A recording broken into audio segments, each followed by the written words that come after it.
Hello to all and a very warm welcome. I'm going to have some fun today. This is going to be quite a cool, little, neat and different video here. And this is really what I want to get into talking about in the next year or so.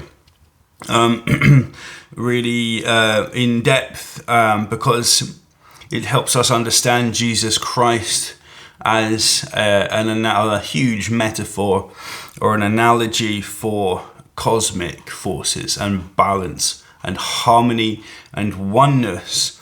And it is my belief that whoever wrote the gospel stories probably had a fairly decent idea about this, and somehow it came through in these writings.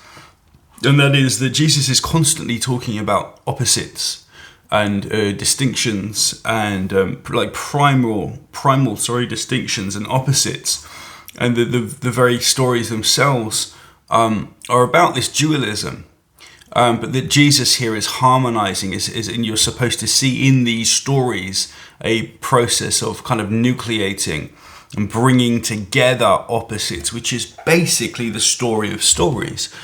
And it's all over occult and esoteric literature, learning how to reconcile the opposing forces within you and outwardly in the world, and knowing that they are all part of a process here of essentially a oneness.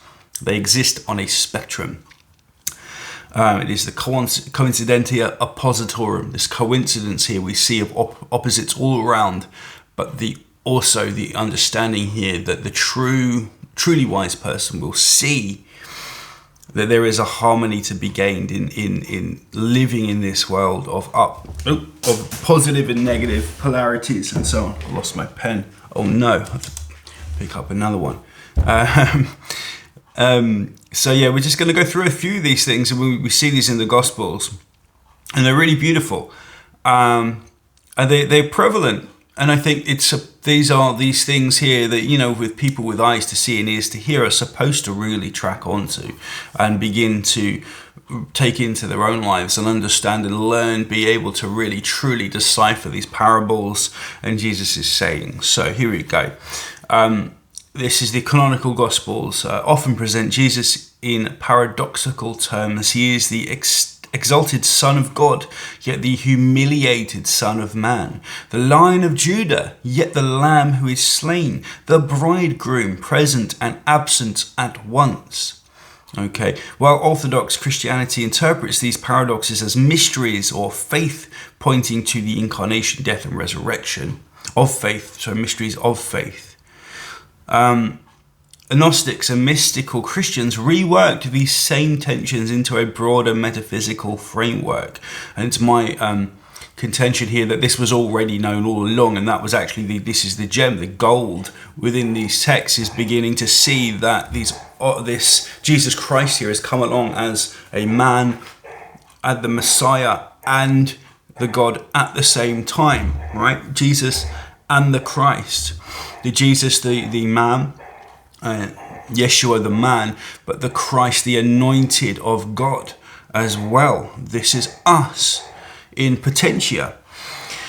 So Jesus as the unity of opposites, the androgynous anthropos, who reunites male and female, spirit and matter, heaven and earth, above so below, within without.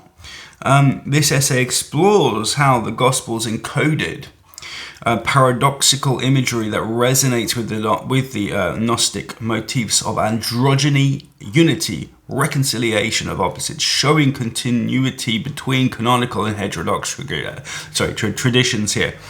So there's a continuity between the Orthodox canon and also lots of this Gnostic stuff. And I think, honestly, it's really sad that the fathers didn't do too much to really, and some of them did, of course. Origen was good at this, but many of them were not really too impressed and interested in showing us this deeper wisdom. You had to go through the priesthood, which was...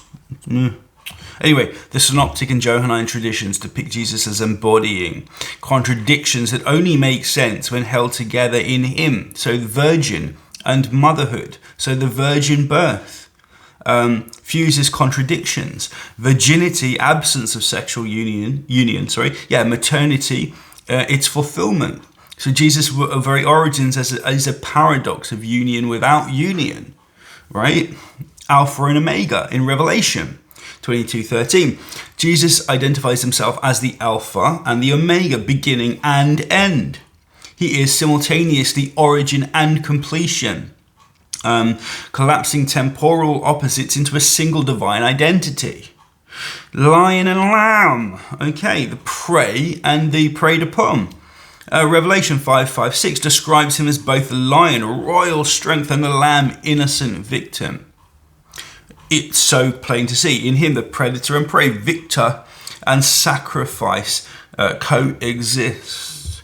Shepherd and lamb, John 10:11, again depicts him as a good shepherd, while Revelation 7:17 calls him the lamb who shepherds the flock. Jesus is simultaneously leader and victim, guardian and the offering. Okay, complete unification here of these opposites. Judge and advocate. John 5:22 calls him the one to whom judgment is given. While 1 John 2:1 describes him as advocate for sinners. He is both persecutor and the defense counsel. And this pervades, I think, the Gospels really. So the judger and the counselor, the advocate and the judge as well at the end times and so on. First and last. Jesus teaches that the last will be first and the first last. He embodies reversal, exalting kings who serve Son of Man who is crucified, right? Peace and division, called the Prince of Peace, Isaiah 9:6, yet also claiming, I came not to bring peace but a sword. Matthew 10:34, he unites reconciliation and rupture. And there are other reasons why this might be the case as well. And I think you can take this multiply. These things are meant to be read with multiple potential beginnings, multiple causes. We can take a look at the history of where these things came from, and it is a violent, messianic, rebellious history. So the bringing the swords before 70 makes sense to the history, but also you can see here in this the Gospels that came to be. Put down your sword, Peter. Raise your sword. I come to divide. I come to unify. What's going on here? Life through death. Okay, this is the last one. In John 12:24, the grain of wheat must die to bear fruit. Life is hidden in death. Morality conceals immortality. Taken together, these motifs create a portrait of Jesus as one to whom contradictions meet without being resolved away. Living coincidentia oppositorum. Okay, and this is what we grapple with every day in this life. What do we do? How do we understand our polarities, the archetypal network of frames that coexist but exist on some kind of oneness? Now, the Gnostic expansions here, Jesus as androgynous unity. And this depends on what you believe came first, really. And I certainly believe that there was a Gnostic corpus, obviously, as a kind of Gnostic myself, that came before definitely the canonical Gospels. And this does appear to be the case if you look at the manuscript evidence as well. But the Gnostic Gospels and Valentinian systems take these paradoxes further, often making them explicit symbols of androgyny, and unity. So Gospel of Thomas 22, saying 22. Jesus teaches salvation as the making of the two into one. Inner, outer, above, below, male, female. We've been through this. Entry into the kingdom requires transcendence of dualities, right? Gospel of Philip, the bridal chamber, sacrament unifies and unites the divided male and female into a single whole. In the bridegroom, Jesus is called the bridegroom. All right, Christ, the restorer of primordial unity. If the woman had not separated from the man, she would not die with the man. Christ came to heal the separation and reunite the two. This is Gospel of Philip here, 82, 2 to 9 here. We just quoted a little segment of that. Exegesis of the soul. The soul, feminized, is restored to her true male, the heavenly bridegroom, reuniting her to her original wholeness. Okay, Valentinian tradition. Now, according to Irenaeus reports, Valentinians taught that each soul had an angelic synergy, basically synergy, a paired consort. It's a strange name, that, but a synergy, a paired consort, and salvation in unity, union with this divine counterpart in the bridal chamber. Christ himself unites her, and this is a sexual kind of consecration as well. Christ himself unifies Logos male and Sophia female, embodying androgynous fulfillment. And you've got the Logos here basically as the word made flesh, like fleshy Logos, matter itself, but then the stuff behind the Logos, that ineffable thing, and this chants to the emotions, these watery concepts we get within the female kind of archetype here. The unconscious, conscious, unconscious, and the unconscious would be the female, far more, and again, archetypally more about emotion. Odes to Solomon again. Odes to Solomon 19, last one. Christ is depicted in maternal imagery. The Son is the cup, the Father, the source, the Spirit, the mother who nurses. This fluid engendering reinforces Christ as androgynous, a sustainer here. And again, the preserver, Jesus the preserver. Again, a beautiful Gnostic occult way of looking at this is the God, the spirit would be at the end, is the female character here. The preserver and the sustainer is Jesus, and the spark, the creator itself, of course, would be who? Jehovah or God. And this is seen in other traditions as well, like other religions, Brahma, Shiva, Shakti, and so on. These triads exist across the world. It's beautiful, and they do resonate with this overall thesis here, this topology. The gospel paradoxes in to Gnostic androgyny here. So again, kind of repeating myself here, but again, bridegroom imagery, no marriage in the resurrection, Christ as the model of the kingdom, Word made flesh, beatitudes and reversals mirrored in Gnostic calls to unite and divide, inner and outer. So again, just very quickly, the conclusion here: the Gospels present Jesus as the site where opposites converge.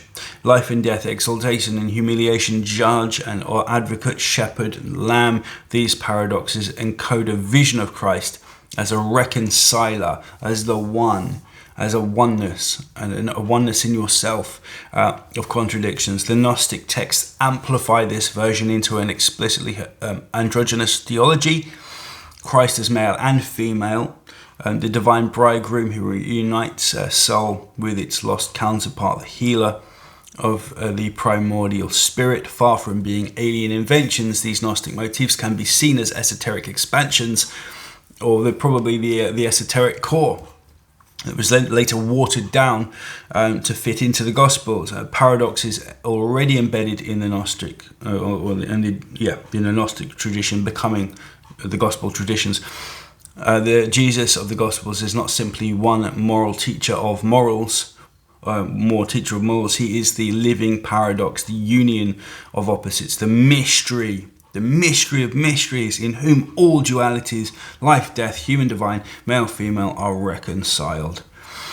So what more can we say about that? Well, not much. This is the beauty of these texts. Gosh, weird. I don't know what that was. Weird. Okay.